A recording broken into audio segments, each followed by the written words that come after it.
Assalamualaikum warahmatullahi wabarakatuh. Alhamdulillah, nahmaduhu wa nasta'inuhu wa nastaghfiruh wa na'udzu billahi min shururi anfusina wa min sayyiati a'malina. May yahdihillahu fala mudilla lahu wa may yudlil fala hadiya lahu. Asyhadu an la ilaha illallah wahdahu wa asyhadu anna Muhammadan 'abduhu wa rasuluhu la nabiyya ba'dahu. Allahumma shalli wa sallim ala rasulina Muhammad ibn Abdillah wa ala alihi wa sahbihi wa mawalah wa ba'd. Jemaah tarawih yang saya muliakan yang dirahmati Allah, bulan Ramadan ini kaum muslimin dan muslimat di berbagai belahan dunia banyak meramaikan malam-malam bulan Ramadan ini dengan kegiatan-kegiatan ibadah. Tidak jarang juga yang mengatakan bahwa bulan Ramadan ini adalah waktunya kita untuk bersedekah dan berzakat. Padahal kita di dalam Islam dikatakan zakat itu setahun sekali bila mencapai nisabnya, tapi dirubah menjadi setiap Ramadan sekali. Ini pertama dianggap keliru oleh agama. Yang benar setahun sekali, bukan setiap Ramadan sekali. Berapakah jumlah zakat yang wajib dikeluarkan setahun sekali bila telah mencapai nisab? Kalau sudah mencapai setahun namanya haul. Kalau sudah mencapai nisab artinya batas minimum. Zakat di dalam Islam ada yang 2,5%, ada yang 5%, ada yang 10%, dan ada zakat yang 20%. Ini yang jarang kita dengar. Zakat yang 2,5% itu namanya zakat tijarah, yaitu niaga. Kita berdagang, kita mulai di bulan Januari misalnya. Ternyata masuk akhir Desember tahun itu kita telah mendapat keuntungan.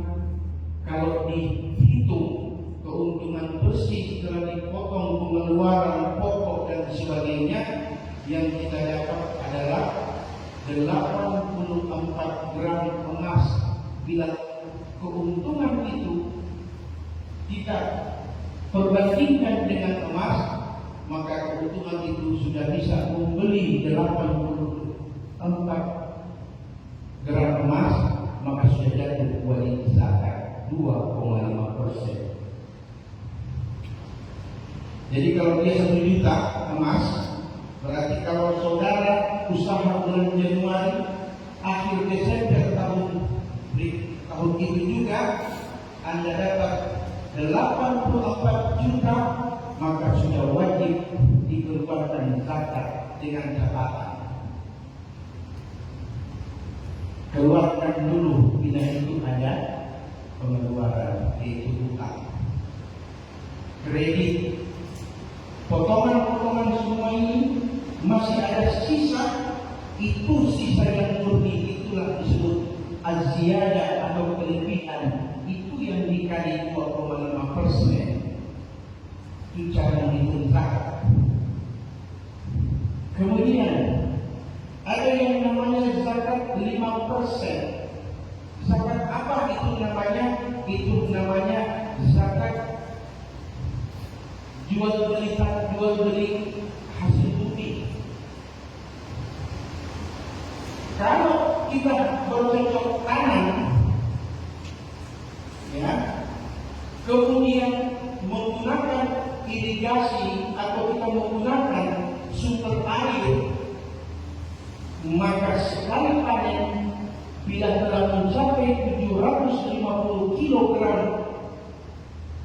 hasil panen, maka sudah jatuh nisab namanya, sudah wajib dia mengeluarkan zakat. Setelah mengeluarkan biaya-biaya, hasil yang akhir simpanan ini yang dikali 5%.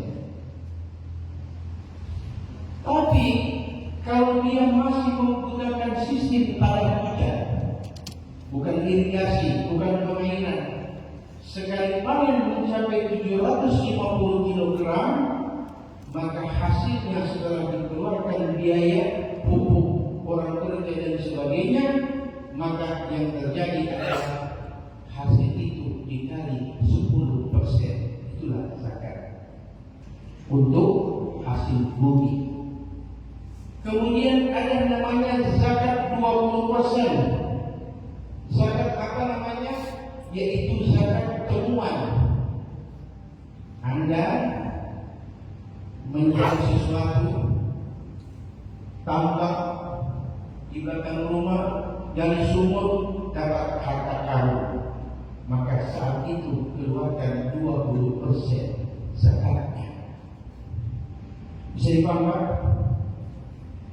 Kemudian itu bisa. Sekarang hauliyah. Apa itu hauliyah? Sudah mencapai setahun. Jadi hitungannya dari mulai pertama Anda mendapat keuntungan, terserah mau di bulan apa, tidak mesti harus dari bulan Ramadan. Untuk pegawai, maka dia dibolehkan disebut dengan takjir dia namanya. Apa itu takjir dia? Mengeluarkan zakat setiap bulan gajian. Setiap bulan gajian. Berapa persen? Kalau misalnya gaji 7 juta, bayar kos 1,5 juta, sisa berapa? Ya, sisa 5,5. 500.000 buat bahan bakar. Ya, berarti sisa berapa? 5 juta. Untuk makan selama 1 bulan, misalnya 1 juta, karena ada makan perusahaan juga. 1 juta, sisa berapa? 4 juta. Apa lagi? Bayar pulsa listrik, bukan pulsa handphone. Pulsa handphone tidak boleh kasih masuk, karena itu bukan kebutuhan, itu hiburan. Kecuali itu berkaitan dengan pekerjaan, nah itu masuk. Belanja di tempat fried chicken, McD, itu tidak boleh masuk. Yang makanan pokok. Sisa 4 juta ini ternyata masih ada utang di warung 1 juta. Keluarkan sisa 3 juta. Tidak ada lagi, 3 juta inilah yang dikali 2,5%. Kalau dikali 2,5% berarti 75.000 zakat Anda pada bulan itu. Keluarkan. Caranya mengeluarkan bagaimana? Beli beras dan berikan kepada satu keluarga dan dimakan oleh satu keluarga. Jangan 75.000 ini bahan satu orang 55.000. Itu cuma dapat stok rokok. Jadi paham? Itulah manfaat zakat. Kemudian yang terakhir, hikmah puasa. Tadi zakat. Saya sebutkan ayatnya. Quran surah Al-Hadid ayat 11. Allah mengatakan, "Man alladhi yuqridu Allahu qardan hasanan fa yudha'ifu lahu wa lahu ajrun karim." Siapa yang mau memberi pinjaman kepada Allah? Allah bilang siapa yang mau memberi pinjaman kepada Allah? Bila ada yang mau, maka Allah akan lipat gandakan gantinya plus dengan pahala yang besar di sisi Allah. Bagaimana cara Allah mengganti? Banyak cara Allah mengganti apa yang Anda keluarkan sebagai zakat atau sedekah sunnah. Orang lain masuk keluar rumah sakit, Anda diberi kesehatan sepanjang hari. Orang lain kena insiden, Anda aman-aman saja. Itu juga salah satu perlindungan Allah, balasan dari orang yang mengeluarkan zakat. Zakat menjaga harta, zakat menjaga jiwa, zakat juga menjaga keselamatan kita dari dunia hingga akhirat. Hati-hati yang tidak mengeluarkan zakat. Kumpulkan hartamu, kumpulkan pundi-pundi emasmu, dan makanlah hak-hak manusia di dalamnya, maka Anda telah mengatakan pada diri Anda sendiri, saya siap berhadapan dengan ancaman api neraka Jahannam, karena zakat dan sholat selalu bergandengan. Aqimus shalah wa atuz zakah. Terakhir, ada puasa yang disebut puasa ular dan puasa ular. Kenapa puasa dicontohkan dengan puasa ular dan puasa ular? Karena Quran mengatakan begini, ya ayyuhalladzina amanu kutiba alaikumus syiyam kama kutiba alal ladzina min qablikum la'allakum tattaqun. Min qablikum ini yang saya jelaskan 3 menit. Diwajibkan bagi kalian berpuasa sebagaimana telah diwajibkan pula kepada umat-umat sebelum kamu. Para ahli mufassir mengatakan yang dimaksud umat-umat sebelum kamu itu termasuk tanaman, termasuk hewan, termasuk manusia. Dalam ayat yang lain Allah mengatakan wala ta'irun yatiru bi janahihi illa umamun amsalukum, dan tidaklah burung yang terbang di udara dengan kedua sayapnya kecuali dia adalah umat juga seperti kalian. Nah, mari kita lihat bagaimana Allah wajibkan puasa kepada umat selain manusia. Tanaman bila ingin berbuah maka dia harus merontokkan daun-daunnya. Itulah cara tanaman berpuasa. Ular bila ingin panjang umur harus berganti kulit. Tidak ada cara lain selain harus berpuasa. Kupu-kupu tidak akan indah terbang di udara sebelum dia berpuasa menjadi kepompong, kemudian keluar namanya kupu-kupu. Ayam tidak akan pernah menetas dari telurnya keluar dari cangkangnya sebelum induk ayam berpuasa 21 hari menerangi telurnya. Umat yang ini tidak punya pilihan. Itu yang dimaksud diwajibkan pula kepada umat-umat sebelum kami. Tapi kita manusia, kita diberi pilihan, boleh merokok jam 12 siang di depan orang berpuasa, boleh minum di depan orang berpuasa, boleh, silakan, karena Anda tidak berurusan dengan mubalik, tapi Anda berurusan dengan Allah. Ini yang sering saya lihat dibuat. Merokok mempertontonkan hal-hal yang Allah haramkan di siang hari di hadapan orang banyak. Kepada manusia Anda sudah tidak malu, apalagi kepada Allah yang tidak nampak Anda tidak akan lebih malu lagi.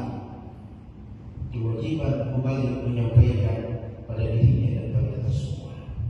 Ular berpuasa menjadi kepompong, kemudian keluar menjadi kupu-kupu yang indah. Apa yang dilakukan oleh kupu-kupu? Dia tidak menyelesaikan bunga ke bunga yang lain tanpa sadar. Dia tidak merusak bunga yang dihinggapinya, tapi dia telah menjadikan asbab kakinya menjadi alat untuk menyerbukan sari dan putih-putih sari bunga hingga bunga pun berkembang. Take and give, ada yang mengambil, ada yang memberi. Itulah manfaat puasanya ular. Tapi lihat bagaimana ular berpuasa.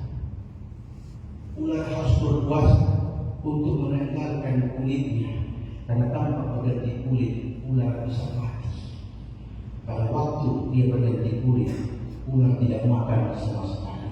Tapi setelah kulit lama dilepas, berganti dengan kulit yang baru, ular tetap ular, tidak pernah berubah. Sedangkan kepompong dari ular menjadi kupu-kupu, kupu-kupu berubah menjadi sesuatu yang bermanfaat bagi lingkungan. Orang mukmin seperti itu kata Nabi. Al-mu'min kan na'la la ta'kuluhu illa thayyibah wa la tad'u illa thayyibah. Orang itu beriman itu seperti lebah. Dia tidak makan kecuali yang baik dan dia tidak meninggalkan kecuali yang baik pula. Bila puasa 30 hari tidak mampu merubah tingkah dan sikap kita, maka kita telah mencontoh puasanya ular, tidak mengambil hikmah puasanya ular. Demikian yang saya sampaikan, lebih dan kurang saya mohon maaf. Wallahu musta'an. Assalamualaikum warahmatullahi wabarakatuh.